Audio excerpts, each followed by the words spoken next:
Hey friends, and welcome back to the Impact 1 Million podcast show, From Success to Significance. And I'm your host, Shar Moore. Today we're joined by Marie Parker, Chief Operating Officer of Boulder Incorporated, which is the largest global outsourcing company to be B Corp certified. They focus on building high-performing teams in ethical and impactful ways that honour their clients' values and deliver on their goals. Marie, welcome to our show. Thank you, Shar. Thank you for having me. I appreciate it. Really excited to be here. Chat with you today. You've got such an interesting business, and the vision and impact behind it is, of course, what we love here on this show. So firstly, tell everyone that doesn't know about your company what you guys do. Sure. We like to say that we help companies build their global teams. I think the concept or the terminology of outsourcing tends to be associated with call centers, and there's a whole lot of baggage that comes with that term. And while we have shown like a significant traction and success in building customer support teams, which is a very traditional role to outsource, we've also gained a lot of traction in just finding amazing talent in all of these markets around the world. And I think we all know this on some level, that talent is equally distributed around the world and opportunity is not. And we're looking to bridge that gap. So yeah, we've got some really cool teams in a few different markets. We're in the Philippines, Mexico, South Africa, and Canada. Fantastic. Not Australia yet. We need to work on that. Yes, absolutely. There's might be coincidence, but I'm not sure. But there's amazing kite surfing close to all of our locations, so there might be a qualifier. It just happens to be a coincidence. Yes. So talk to us about the importance of ethical outsourcing, because I know that's something that's very passionate for you as a company. Yeah, I think I'm trying to think how far do I go back? If I go to the origin of Boulder and why we do what we do, I think it can speak to this to a certain extent. In 2016, the CEO and founder of Boulder, David, he had built an outsourcing company in the Philippines with a couple of business partners, and one of the partners died unexpectedly at the age of 39. It was quite shocking. He had happened to be a friend and mentor of mine as well. So I think for both David and I, that was one of those really shocking moments in life where you get to take stock and you just take a moment and reflect on how have I come to where I am? Am I where I want to be? And where do I want to go? And a big question for David in that moment was, what is the legacy that I want to leave? And what is the impact that I want to have on the world? And having done the work that he had done at that point with outsourcing or with building a company in the Philippines, he'd become acutely aware of the tendency in these relationships to marginalize the team member and the community. It's typically the company that is benefiting from an outsourcing partnership, and then there's the company that's providing the services. But he saw the opportunity to be super intentional about creating a company that focuses on uplifting the team member and the community in that relationship and put a special focus on that. And what we found, there are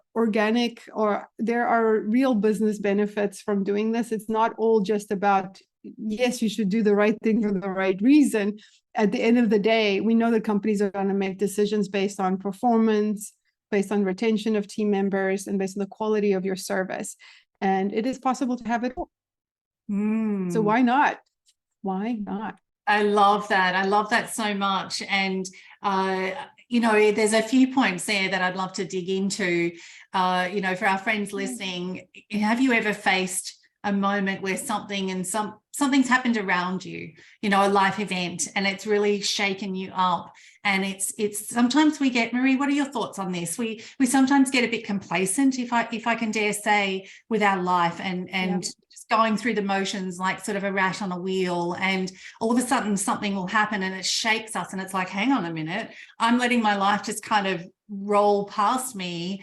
What am I doing? And that's what we love to talk about, of course, on this show, is that impact, legacy, and how we go from whatever your definition of success is. Look, for some people, if you've got your health and your family and you've got people that love you, that can be successful. For others, it's a monetary amount. For others, it's time and choice, and whatever your success is. But on this show, we love to dive into, going from success to significance. Why do you think some people wait for a life event to happen to kind of shake them up?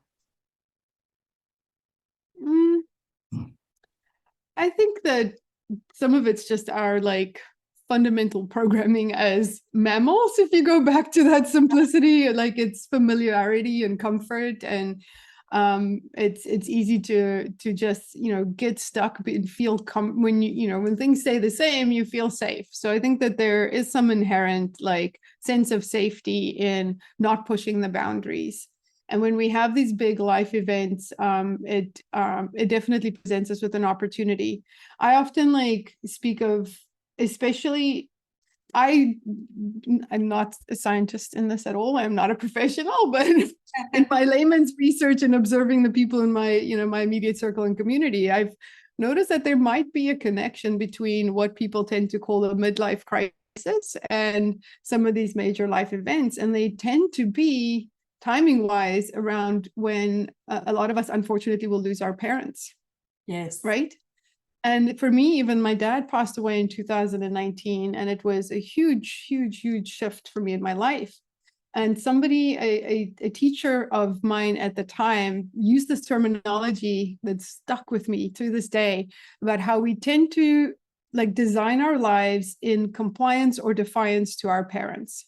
Right? You tend to your whole life is designed around making dad proud or sticking it to mom or whatever it is that that it is. And there comes a time where that sacred contract expires and you realize, but hey, I get to be who I want to be, and I'm not designing my life to impress or to annoy another person. I actually get to create it for me. And I think that is a beautiful moment of freedom to really question, what is the significance that I want to add? Not because somebody else expects it of me, or not because I think it's going to make my mom proud, but because it's going to make me proud and I'm going to feel good about it. Wow, mic drop moment. I love that, Marie. We talk a lot about T-shirt moments on this show, and I feel like we need to put compliance or defiance by Marie Parker on a T-shirt. What a great point. Oh my goodness. And I mentored for a number of years, and it was interesting when I would dig deep, deep, deep into this person, what was holding them back and limiting beliefs. You're right, that it was either I want to make so-and-so proud, or, my parent always said, you can't. And so I'm going to show them. And wow, that is innate. That is such a bombshell moment. I love that so much. Marie, you talk about the theory of change. Tell me what your thoughts are around that point. Sure. Yeah, it's something that I've had to learn a lot about in the last few years. And I think as a company, even, we've learned a lot.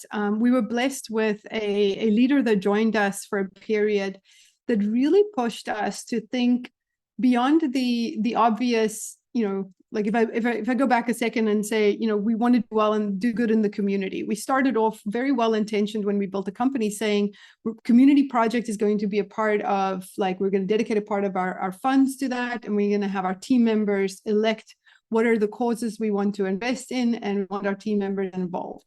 And so it all is beautiful and well intentioned, and we will support students from underprivileged backgrounds. We will help in disasters and so forth.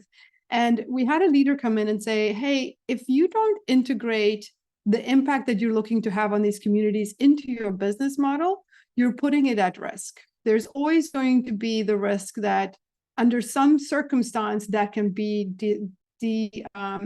what's the word I'm looking, devalued or deprioritized. Whereas if you build it into your business model, into your economic model, that's how you get guaranteed sustained impact. That's how you achieve that. And the theory of change is the model that we've used to do that, to say like, hey, this is our theory on how we can activate and how can we affect change in this industry.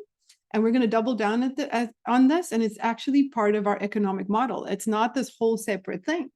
So we invest in digital skills training in underprivileged areas. So we go to rural areas in the countries that we work and either partner with schools there, or we're actually setting up some of our own programs. Then we're making a commitment to actually finding employment for those individuals once they gain the knowledge. And we're making a commitment to a certain percentage to employ them ourselves, which is really cool. And that's a sustained impact we can have. And then the other pillar of that is around living wage.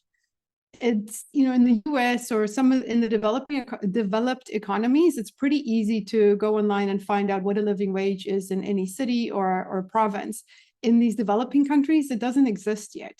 So we're starting with partnering with think tanks and universities to actually establish a living wage in these countries, then commit to actually paying that ourselves, and then shaking up the industry, right? And saying like, hey, like we should make a commitment, and people should not, some of the economies we work in, unemployment is not an issue, but underemployment is a huge issue. And it's, you should pay people what you should pay them, not what you can pay them. Yes. And taking advantage of the situation, that's how these communities continue to be marginalized, and that's how they get stuck in the poverty loops. And the only way you're going to make an impact that's going to get them out of that poverty loop is by committing to paying a living wage. So that's how we've approached it. And I want to coin it as Boulder economics, like working the impact that you want to have on the community and on the industry into your business model is the only way that it's going to be truly sustained.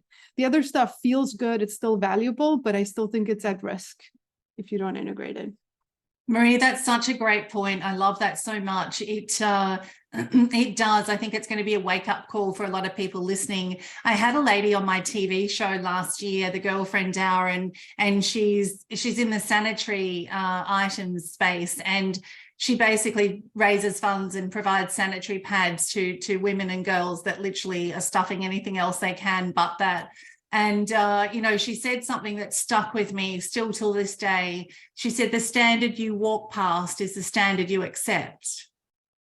And what you just said exactly is the same, right? How can we expect these developing countries to progress if we in the blessed countries, if you like, aren't bringing them along with us for the ride, and they're providing us skills. And, we outsource, we have outsourced team as well. We don't really see them as outsourced. They're part of our family, but, they're based in other countries. And and it's so important that we honor them as well because of what they do for our business. So you mentioned about creative problem solving, and I'd love to, like every business, and look, there's going to be some people listening today, Marie, that during the last few years, every one of us has had to relook at something in our life or our business, right? It was that global reset that I actually still feel that there's a lot of benefits that have come out of it, and especially for us and a lot of people we know, it really made us sharpen the pencil, look at the life we were living,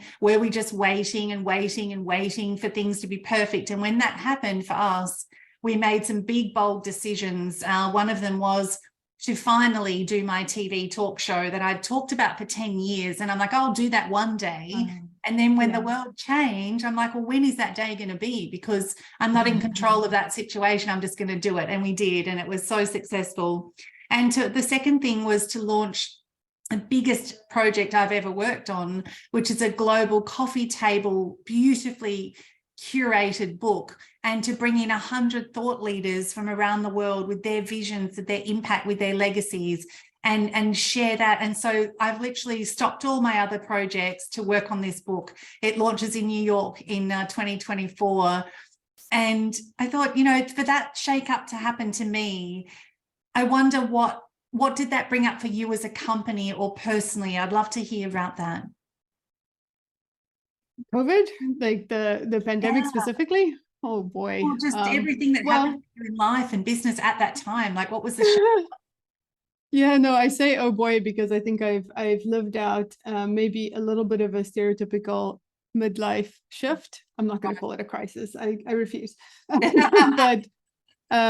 But no, I actually ended up getting divorced during that time, and got to realize that I still have two young boys. They're the loves of my life, Raymond and Theodore. They're 5 and 10 years old, and at that point to have to try to teach second grade to my my eldest while I'm trying to manage what was going on with the company. It's definitely a rude awakening on a personal level. And there's many factors that obviously go into these big life shifts. So yeah, it was a roller coaster. I had to take a breath just thinking about that. But I'm grateful for where I am personally. So I'll stop there. That talk track there. From a company perspective, I think it was yet another opportunity to look at, instead of looking at what you can do, what you should do. And we doubled down significantly. We put all our cards on the table and we made commitments to our team members. We were the first BPO to get all of our team members out of the city within 24 hours. I think on the Friday was when we got the announcement here that the schools were closing. And I think by that Monday morning, all of our team members were at home and able to work from home. So we were very aggressive on planning for the worst case scenario, which landed up paying off. We came to the table with our clients very proactively and supported them through their hardship in a way that has been beautiful. Like some of it's been beautiful. We said, if we can just cover the cost of certain team members, we'll ramp this down to a minimum, but we maintained relationships in a way that we were able to ramp it up later when they recovered. And it was just a great exercise in checking your kind of moral compass and what does it take to do the right thing, do what you should do instead of what you can do when everybody is going through a difficult time. And that paid off for us. We grew a lot. I think our industry is inherently counter-cyclical. And in situations like this, we tend to get slammed with growth, which is incredible and really hard at the same time. So we didn't pivot per se, but we reacted and responded in a really timely manner and in a thoughtful and empathetic manner that served us well and our clients and our team members.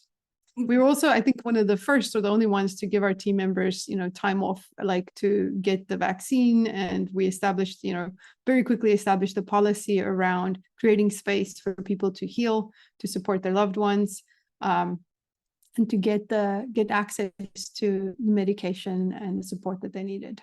My gosh, that's amazing. And I think there's, some really good points in there, regardless whether we're going through a pandemic or not, that in business, we need to bring in that human side. And I think that's what makes, us as smaller companies in comparison to some of the, the global corporates, not that we're small businesses, but in comparison, when something like this does happen, we do have the capability to adjust, and bring that human side. And there's not as many people to discuss that around a boardroom table with, just to say we need to do the right thing here. And it's playing the long game as well, I think, Marie. And that's definitely what I heard when you said that. It wasn't a grab what we can and run kind of, fight or flight moment. It was very much about we need to honor them, we need to support them, we need to look after our team, and we also need to stay afloat. How do we make this a triple win so that when we come out the other side, and we'll thrive, not just survive? Would that be fair to say? That's exactly it. That's exactly it. I love that. And I read somewhere where you talk about the common human experience that connects us all. And I want to dive into that because for Marie, for us, I believe that every human being has an impact to make in this world. And when we can absolutely focus on our strengths, rather than the things we're not so good at. And I don't like to use the word weakness, because it's not a weakness if you're not good at it. It's not a strength, that's all, right? And it's like telling a dolphin it's stupid because it can't climb a tree, but you put it out in the ocean and it's exceptional. And so when we're living a life of impact, and even with the people we're gathering and inviting into this amazing book, we want them to shine and show up as them. We don't want them to look at the person on the page before them and go, oh, but they're so much further along. Or every one of us has a gift to bring this world. And when you find it, that's when you can actually start to work towards legacy. But what's your thoughts when you talk about the common human experience that connects us all? What do you mean? Oh, this is a topic I love talking about. So growing up in South Africa, I had the blessing of growing up in a very multicultural environment, which was, great to kind of set the tone for me personally. But then I got to live in the UK for a few years. I lived in Belgium for a few years, came to the States, and I worked for a multinational company at the time for like the first 14 years of my career. And with them, I got to travel to Asia, to Europe, and just meet people from all around the world. And it was really, easy in my early 20s to quickly recognize that, we can speak different languages and we can, eat different food, but at the end of the day, we're all human. And more directly in, as of late, one of the aspects of this that we've pulled on within Boulder, and how we approach leadership and how we approach vulnerability within the company, is to create space for people to share vulnerably enough, or to be safe enough to share just enough, so that you can really see, when we bring a group of people together, they can each see that, hey, at the end of the day, we're all going through the same stuff. Yes. We all have these stories in our minds, and it's just not true, right? Like when we think like you've got it all made and this couple has got it all made, and at the end of the day, everybody's got their troubles. So for me, there's two threads with that. One is with my personal experience of the major life changes, losing my dad. Like, I think one of the gifts that I can say I found in grief has been a very deep understanding and empathy for the people around me. Right. And I think when you are in the depths of grieving, losing your rock in the world, like the level of empathy you are able to show up for the people around you, and recognize, but hey, anybody can be going through this, and they wouldn't talk about it. You wouldn't know. Like if you're in the grocery store and somebody's grumpy to you, and you might have a visceral reaction to that, like you have no idea what they just went through. You have no idea what their day has been like. So I think that understanding that has been instrumental for me personally, being able to connect with human beings and just understand that we're all the same.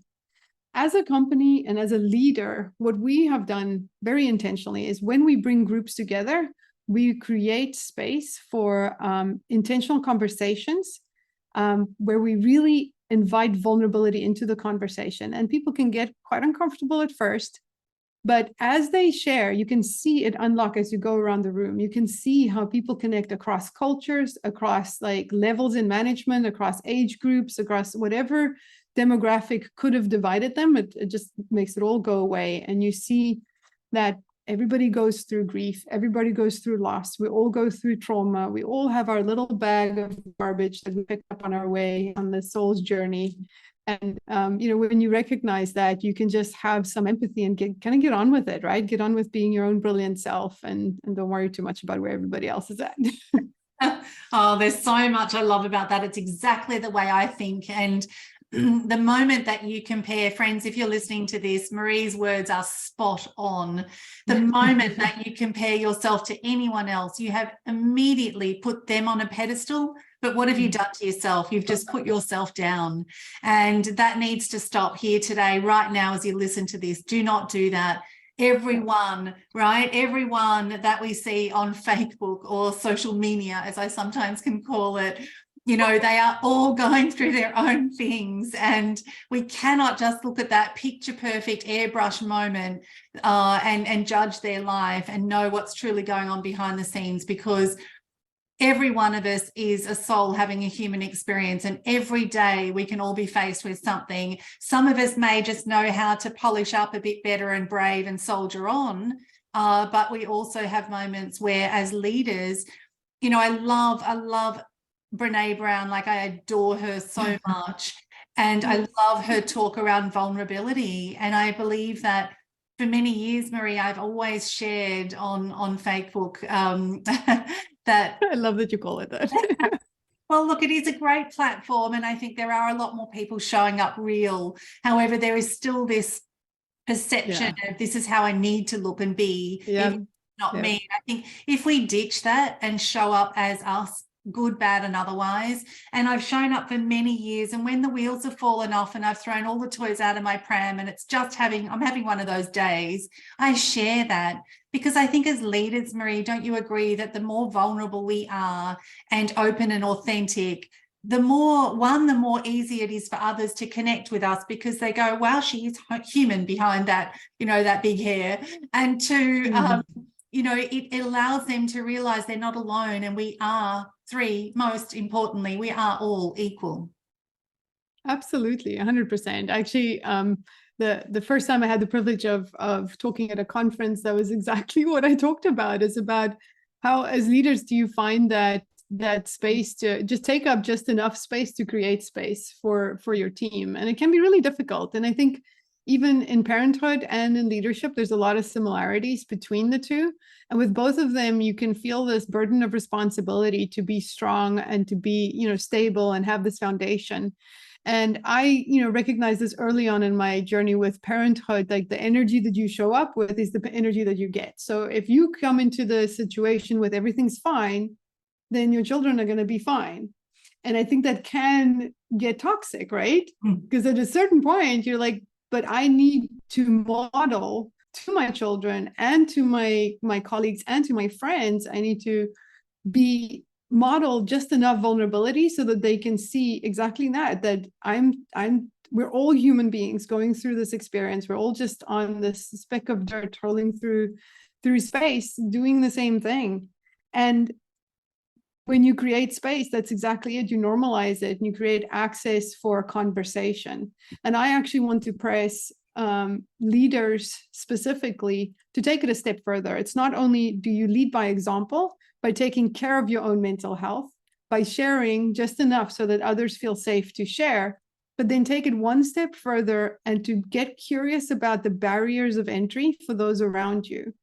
What I've seen in the work that we do and the communities we operate in, and it's not actually exclusive to them, but there's still a stigma around mental health and getting access or accepting help in that. So helping people through that stigma, again, by living your own, doing it yourself is great. The cost of mental health care is still a huge barrier of entry, huge. We as a company do invest that very specifically for our team members, but I think anybody in a leadership position or in a business ownership position should really think about the impact you can have on an individual, and by having that impact on that individual on a community at large is by investing in mental health, and making it more accessible and removing barriers. And I think a lot of it all starts with vulnerability and leading by example, taking care of your own self. So true. Such wise words, Marie. And it's, it is so important. And here in Australia as well, mental health issues are everywhere, and it's such a pandemic of its own, and wait times for people to get support. So there is a lot of work to be done. And I do believe that as leaders, the more vulnerable we can be, it isn't a sign of weakness. So if you're listening to this, please don't think that a leader has to have it all going on, because they don't. And we need to give leaders permission, especially leaders of today. We need to give them permission and acceptance that we want them to show up as vulnerable as they can, because that's actually something that people can learn and follow. Someone who's picture perfect and got it all going on, it's unattainable, and that's why I have a real issue with mainstream magazines constantly portraying these airbrushed and body enhanced, computer enhanced, cover girls and celebrities, because one, that's not them. They didn't actually like being portrayed that way. But how did that make all of us feel? And that's why we published our own women's empowerment magazines and shared great people like yourself, doing great work, great mindset, great visions, but keeping it oh so real. I think it's so important, and everything we publish, even with that impact book we're working on, it's going to be real, raw, honest leaders sharing the absolute goodness from their soul, and so that people can pick it up. And one line in a book, I'm sure you've read many books as well, but one line in a book sometimes can change our perspective, and even if it shifts us just 1%, it can open up a whole trajectory that we didn't even know existed. Marie, any final thoughts as we wrap up today?